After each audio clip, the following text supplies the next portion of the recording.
Hey, see here, and welcome to Quest Junkies Academy. I'm gonna be the keeper of the arcane lore, aka the game master for a few scenarios of Call of Cthulhu that I'm planning to run for the community. So I decided to make this video to go through character creation and a few of the basics for the system. Without further ado, let's get right into it. Alright, so there's two ways that you can have a digital character sheet for Call of Cthulhu, at least that I know of. One is on Roll20, which I opened the test game that we did for Quest Junkies Academy, the Lightless Beacon, which is an introductory scenario ideal for beginners. You do need not only an account but also a game which your keeper or your game master will give you access to, and you can just easily go over to here in the journal tab and just press character, the character button. But the other way, which we will go through briefly later on, is the Dhole's House, which is another website that you do need an account for, but it is a really easy way to just make characters. So let's start with Roll20. We can add a new character, you can give them whatever name you like. It will give you a random one to start with, but I'm gonna call them Testing. So let's save changes. It will bring you to this scene in which it lets you choose. Do you want to create an NPC, use the character mancer, or edit the sheet directly? If you want to do it manually, to roll your things manually, you could just edit the sheet directly, but we are gonna be using the character mancer. So let's open that and let's expand this a little bit, and it will let you choose between standard character or pulp character. Pulp Cthulhu is a different kind of system. It is still Call of Cthulhu, it is still the same system, it is different kind of scenarios, let's say, but let's go for Call of Cthulhu standard and let's press next. And now we have our attributes. There's three ways in which you can do this. There's the standard way in which you just roll them all.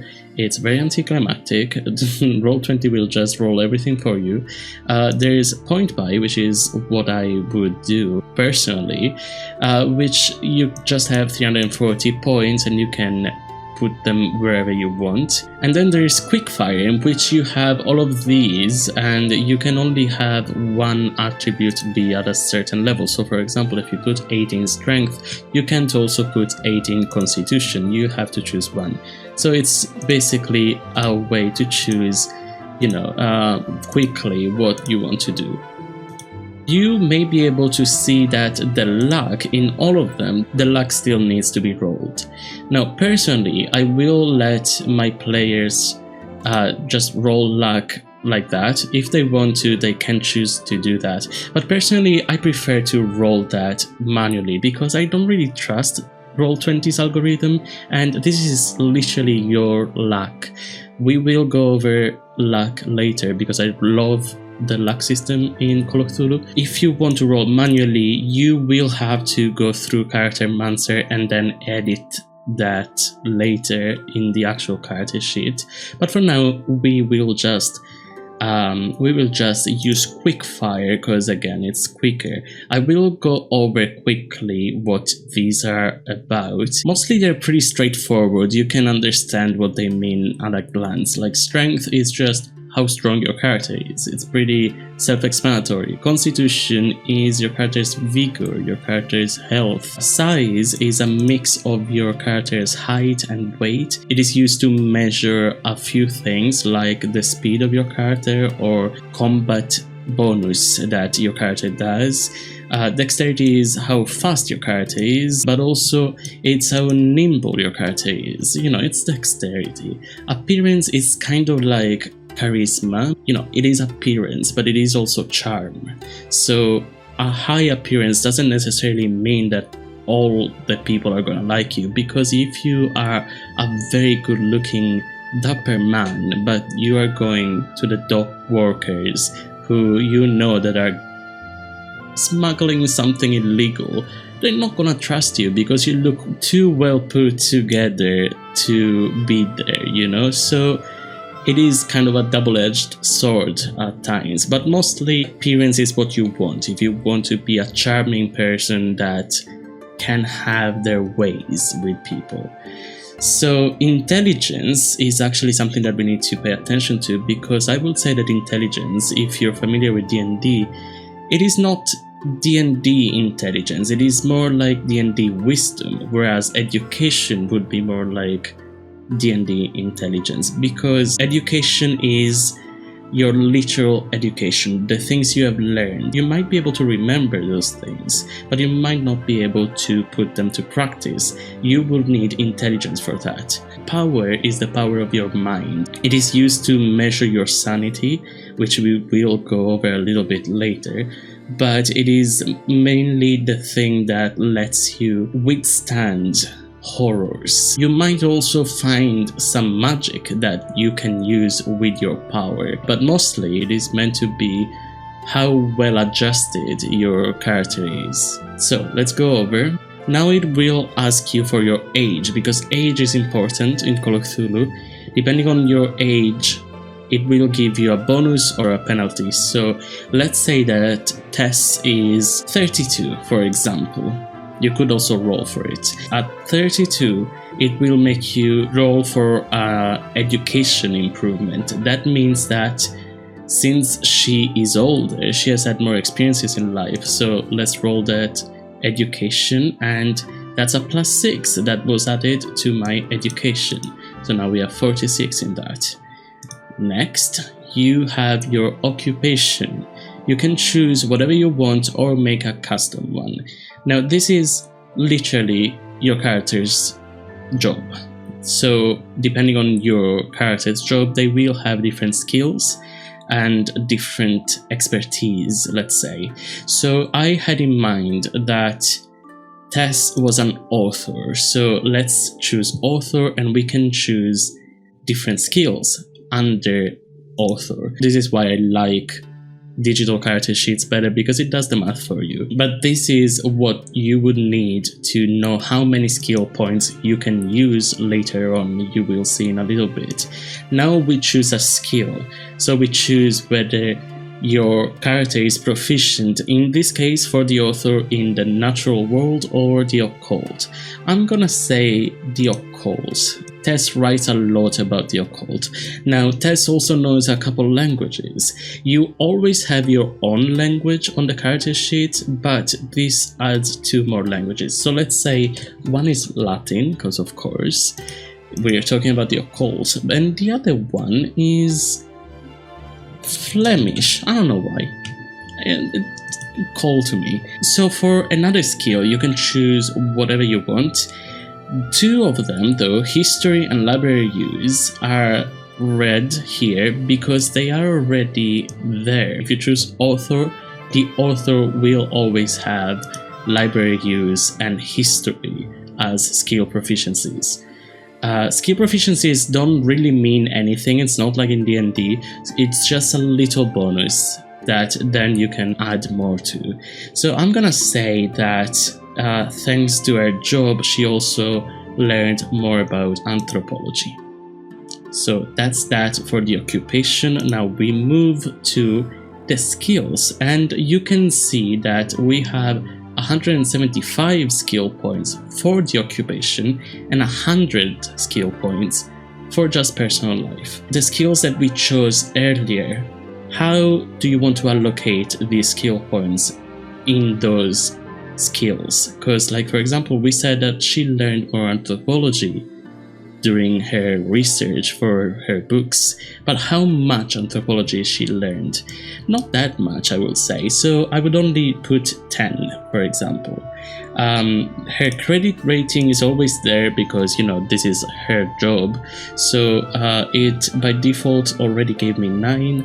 I'm gonna say that she's a best-selling author. So let's put the maximum that we can put, which I think is 30. If you put more than that, it will just go back to 30. You can see that this is the occupation column, so that's why I'm doing that first.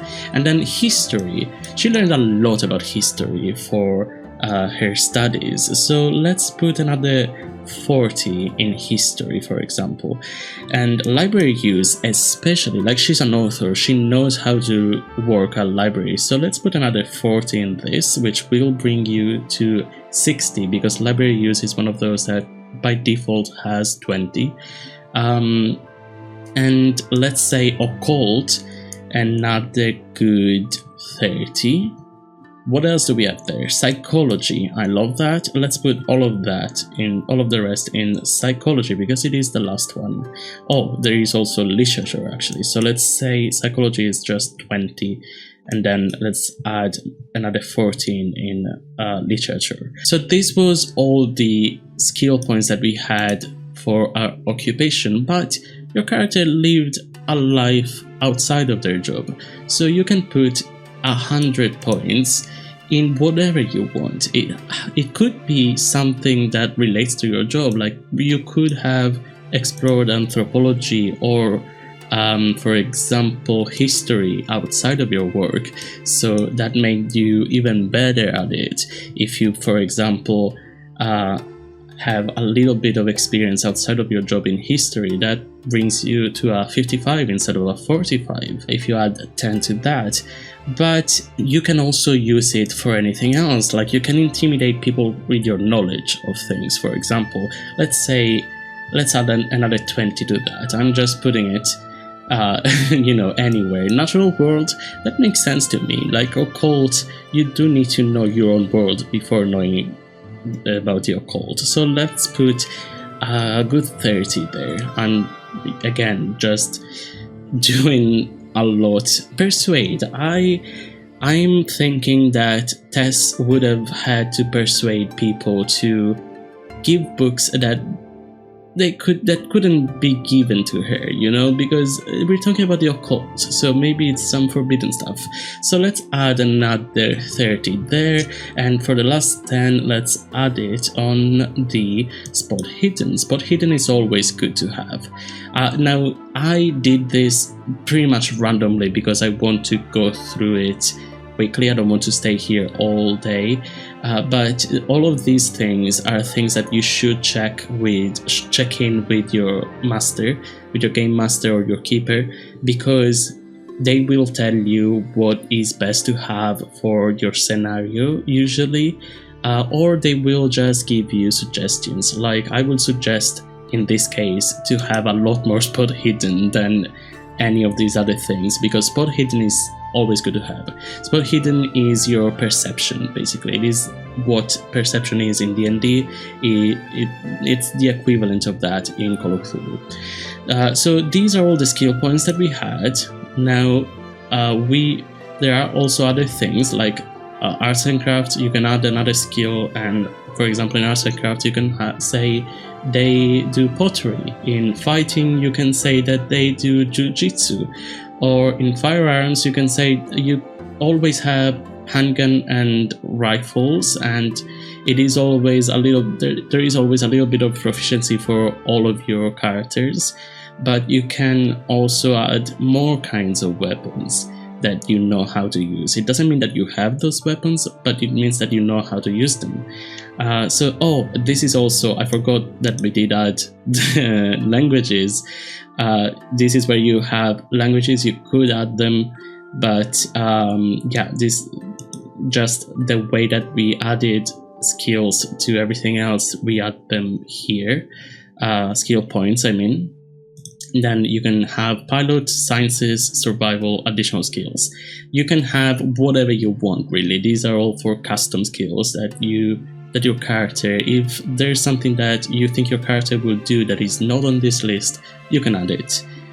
That is it for skill points. Let's go next. This is where you write all of that you want to write, your gender, your hometown, your birthplace, etc., etc. But let's end. This is the review. And let's finish. So this is the character screen. This is the character sheet. Now your character is pretty much done. If you're using Roll20, you could also just click on something to make a roll for it. Like this was always gonna fail because we only have a 1. There is always that 1 in 100 possibility, but locksmith with 1 you're always gonna fail pretty much. But let's say we want to listen and see if we can hear what some people are saying, if we can eavesdrop. We roll and we got a 26. We failed because we want to roll under. These are our chances of success. This is a literal percentage of success. So for example, in natural worlds, if you roll for natural world, you have a 40% chance of success.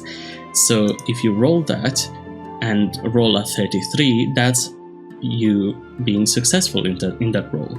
Now luck is a fantastic thing for this game, because let me just get a roll that would fit in this case. There we go, finally a good thing that lets me explain this part. Luck is used not only as its own thing. Oh, I forgot to roll it. Whoopsie, let me edit that, let me roll. If you want to roll this manually, you do roll 3d6s and multiply that by 5. So I got a 6, which 6 times 5 is 30, so let's add that, and now we have a luck of 30. But if, for example, I didn't mean to actually press luck, if for example we have a roll like this one, which it is a 36, but we needed to get at least a 35, you can use your luck and make that 36 into a 35. What you do is turn that into a 29, because it is an expendable resource, and that becomes a success. Now there's no visual way to do it in Roll20, you just have to modify it and tell your keeper, but that makes it so that you have a little bit of control. You can also choose to roleplay it, like I was almost failing, but then I saw something that helped me in succeeding this role. So yeah, that is why I love luck, because this is an optional rule, but it is also a rule that pretty much everybody uses. It gives players more control even when they fail. And you could choose to just use all 29 points of luck. But the thing is that luck is its own attribute. Sometimes your keeper will tell you to roll for luck to see if you're lucky, because you might be in an impossible situation with your back against the wall and your enemies in front of you. But if you roll for luck and you succeed, the wall might crumble behind you, and you know, for some reason, maybe there's backup all of a sudden, you know, something lucky will happen. So it is its own thing, which is why if you click it, you have a different roll, but it is an expendable resource as well. So that's why I love it. Now, Sanity in this game is something that I love Sanity in this game, but I also hate Sanity in this game, because it is really easy to mess it up and go for harmful stereotypes. Basically, every time that you see something that your character might not enjoy as much, let's say, something scary, really, you will have to roll a Sanity roll. You just roll for Sanity, and in this case, it's a failure. If you fail, you will lose a certain amount of Sanity. Sometimes, if you succeed, you will also still lose Sanity. It is just less Sanity points. Now, you might go insane in this game. The whole Lovecraftian thing revolves around Sanity, so you can't do Call of Cthulhu without Sanity. If you lose 5 points of Sanity all in one go, or if you lose 1/5, I think it was, of your sanity, of your overall sanity, you will undergo a bout of insanity, which will kind of incapacitate your character for, it depends, sometimes it's a few minutes, sometimes it's a few hours, sometimes it's a whole day. Now let's go over to the Dhole's house. You might have noticed it's a different day. I even dyed my hair so it's a different color, but this is a different way to do your character sheet. So I wanted to show you real quick. It is really easy to do. You do need an account, so you do need to log in. And once you're logged in, you can just go over to here, Call of Cthulhu, and choose a way that you want to create your character, your investigator. So there's Pulp Cthulhu, there's other kind of editions, but what we are interested in is 7th edition Call of Cthulhu. We can choose, just as on Roll20 we could choose 3 methods, there's 3 methods here as well. Let's choose classic method, and once you're inside, the characteristics we already have been rolled randomly. You can choose to roll again, you can also choose to roll manually and then input, for example, that is a 45 if you roll the way that the manual tells you. Then you need to choose a game era, which all it does really is give a different design to the character sheet, because at the end of this it will give you a PDF already filled out with all of this information, and there are a few changes to the skills, but mostly it is pretty much the same, and it's just the design of the PDF that will change. The skills cap options you will have to talk about with your master, with your keeper, because some people will want the maximum amount to be 99, but some think that 99 is way too much, so it just depends on what your keeper wants to do. Here you write your name, it already knows I'm gonna go for testing. We said she's 31, something like that, 32 maybe, I don't remember, but we did say that she's an author, so let's input author. We don't really care about residence and birthplace right now, so let's save and continue. And now we're over here to calculate the age. Now we don't have to do anything here for strength, dexterity and constitution. That is there in case you are older, so when you're older you will have to deduct points in that, but the only thing that we need to do is to have an education roll, just as we've seen in Roll20. So just do process updates and it will do it automatically for you. Now again we need to choose, just like in Roll20, we need to choose between natural world and occult. We will choose occult again, and then on anthropology is the other one we chose, so let's say save, and now we have a bunch of points to invest. So you can see the points over here, you can choose to put them wherever you want. You can just, I've put all of the things at random. You will see that balance is the remaining one, allocated is the ones that have already been allocated. So you can see over here how many points are still there. And now we have 130 points for anything outside of your job, just like we said earlier. So I'm gonna put these randomly as well. You have your balance here, it's pretty easy to use. You save and it will give you your character. Once you're on this screen, you can choose to edit a few things. You can add a weapon or equipment and everything that you might need, but for the most part your character is done. So what you do is you go here and download the character sheet. You can see behind me right now it's downloading, and you will have this. All of the things in the character sheet are already there. So there you go, that is pretty much all that you need to know to create a character sheet both in the Doll's House and in Roll20. Let us know in the comments if you like this video and if you want to see more like this, maybe on Call of Cthulhu or on other systems. Like for example, we've already done a video on how to create a character in Demiplane for Candela Obscura. So let us know if you want to see more of that. And also, if you want to join these games, we run them on Quest Junkies Academy on our Discord server, so be sure to join, the link will be in the description. And other than that, thank you so much for watching. Like and subscribe if you haven't already, and we'll see you in the next one. Bye!